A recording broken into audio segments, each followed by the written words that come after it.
ಮಾನವತೆಯ ಉದಾತ್ತ ಸಂದೇಶಗಳನ್ನು ಸಾರಿದ ಪೈಗಂಬರ್ ಮುಹಮ್ಮದ್ ಸಲ್ಲಲ್ಲಾಹು ಅಲೈಹಿ ವಸಲ್ಲಮರವರು ಸರ್ವಧರ್ಮೀಯರೊಂದಿಗೂ ಸೌಹಾರ್ದತೆಯಿಂದ ಬಾಳಿದವರು ಹಾಗೂ ಅದಕ್ಕೆ ಕರೆ ನೀಡಿದವರು.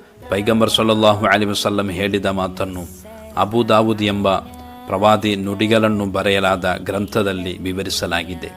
ಅದೇನೆಂದರೆ, ತಿಳಿಯಿರಿ, ಒಬ್ಬ ಅಮುಸ್ಲಿಂ ಪ್ರಜೆಗೆ ಯಾರಾದರೂ ದ್ರೋಹ ಬಗೆದರೆ, ಅವನಿಗೆ ನಷ್ಟವನ್ನುಂಟು ಮಾಡಿದರೆ, ಅಸಾಧ್ಯವಾದ ಕೆಲಸವನ್ನು ಬಲವಂತವಾಗಿ ಮಾಡಿಸಿದರೆ, ಅವನ ತೃಪ್ತಿಯಿಲ್ಲದೆ ಏನಾದರೂ ಒಂದು ವಸ್ತುವನ್ನು ವಶಪಡಿಸಿದರೆ, ನಾನು ಪರಲೋಕದಲ್ಲಿ ಅಂತಹ ವ್ಯಕ್ತಿಗೆ ವಿರುದ್ಧವಾಗಿ ಇರುತ್ತೇನೆ.